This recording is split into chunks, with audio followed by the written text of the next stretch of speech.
वक्त हम आपको सीधे लिए चलते हैं गोवा, जहां पर भाजपा के राष्ट्रीय अध्यक्ष अमित शाह एक संबोधन कर रहे हैं। चूंकि आज यहां पर हम इंडिया एट 70 के रेफरेंस में तीनों की चर्चा करने के लिए इकट्ठा हुए हैं, तो उसकी तात्विक परिभाषा करने की बजाय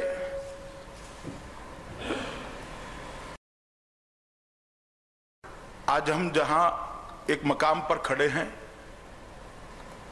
तो हमारे लोकतंत्र की दृष्टि से, विकास की दृष्टि से, चाहे वो व्यक्ति का हो, समाज का हो, देश का हो, और लोकतंत्र में असहमति की जो जगह और महत्व है, उसकी दृष्टि से हम कहां खड़े हैं, इसका विहंगावलोकन करना जरूर चाहूंगा।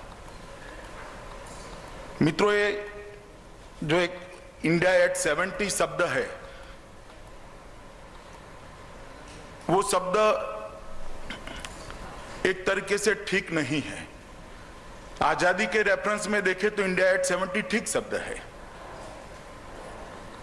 मगर भारत की जियो पॉलिटिकल डेफिनेशन होने से पहले सालों से, बहुत सालों से चलता हुआ एक राष्ट्र चला आया है। शासकीय व्यवस्था बदल जाने से राष्ट्र बदल जाता है या राष्ट्र की अवधारणा बदल जाती है, ये मूलतः विचार ही ठीक नहीं है। शासक बदल सकते हैं, हो सकता है विदेशियों ने हमें काफी समय तक स्वाधीनता से दूर रखा, हो सकता है कि हम ऐसा मान ले कि 15 अगस्त 1947 को हम स्वाधीन हो गए, मगर उसका चिर पुरातन राष्ट्र की सातत्य के साथ कोई लेन देन नहीं है। तो भारत जैसे देश को 70 साल की आजादी के साथ जोड़ना ठीक नहीं है। फिर भी दुनिया की समझ की दृष्टि से, और जब विहंगावलोकन करना होता है तो एक बेंचमार्क लेना पड़ता है। इस दृष्टि से हमारे समकालीन जो देश हुए, जिन्होंने भी लोकतंत्र अपने यहां स्वीकार किया, हमारे साथ भी उनकी यात्रा शुरू हुई। आजादी के बाद की, कहीं दूसरे विश्व युद्ध के बाद संपूर्ण विनाश के बाद पुनर्निर्माण की, वो सब आज कहां खड़े हैं, हम कहां खड़े हैं, और इसके कारण क्या है?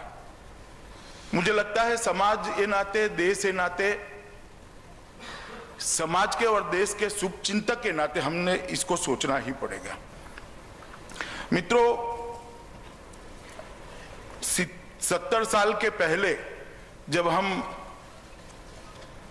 आजाद हुए, उस वक्त हमने मल्टी पार्टी डेमोक्रेटिक सिस्टम और पार्लियामेंट्री डेमोक्रेटिक सिस्टम को अडॉप्ट किया। ये बहुपक्षीय लोकतांत्रिक व्यवस्था जब हमने स्वीकार की, और एक आजादी का जोश था, तब सबको लगता था कि हम बहुपक्षीय लोकतांत्रिक व्यवस्था और संसदीय प्रणाली स्वीकार करने के बाद और आजाद होने के बाद हमारे सारे दुखों का अंत अपने आप हो जाएगा। मगर 70 साल के बाद पीछे मुड़कर देखते हैं तो एकदम से, मेरा ऐसा नहीं कहना है कि कुछ नहीं हुआ है, बहुत कुछ हुआ है, वो भी मैं बताऊंगा, मगर एकदम से जो हमारी कल्पना थी, इस तरह का भारत हम नहीं बना पाए हैं। ये आज हमें स्वीकार करना पड़ेगा, क्योंकि इसको सामूहिक वृत्ति से अगर स्वीकार नहीं करेंगे तो हम आगे नहीं बढ़ सकते। तो इसको हमने स्वीकार ही कर लेना पड़ेगा। सबसे पहले तो जहां तक डेमोक्रेसी का सवाल है, तो मैं जरूर बताना चाहूंगा कि हम सबको गौरव है कि हम दुनिया का सबसे बड़ा लोकतंत्र है। आजादी के बाद 16 बार बिल्कुल संवैधानिक तरीके से, शांतिपूर्ण तरीके से सत्ता के परिवर्तन करने का काम इस देश की जनता ने किया है, और पूरी दुनिया आज भारत के लोकतंत्र की नींव बहुत गहरी है, ये बात को मान चुकी है, और गणतंत्र के नागरिक के नाते हम सबको इस पर गौरव है। हमें सिद्ध कर चुके हैं कि एक मैच्योर डेमोक्रेसी के अंदर जो कुछ भी होना चाहिए, वो एक राष्ट्र के नाते, एक देश के नाते, एक समाज के नाते, एक जनता के नाते हमने इसको अपने अंदर भली भांति विकसित करने का एक सफल प्रयास किया है और विकसित कर पाए हैं, और ये पूरी दुनिया मान चुकी है। इसमें किसी को मानने न मानने का कोई सवाल ही नहीं है। कई सारे देश ऐसे हैं, मैं नाम देना नहीं चाहता, जिन्होंने हमारे साथ ही लोकतंत्र को अपनाया था, मगर लोकतंत्र की गाड़ी कहीं ना कहीं डिरेल हो गई। स्पिरिट की दृष्टि से, कॉन्स्टिट्यूशन की दृष्टि से और चुनाव की दृष्टि से, सत्ता परिवर्तनों की दृष्टि से, हर दृष्टि से ये गाड़ी डिरेल हो गई। तो ये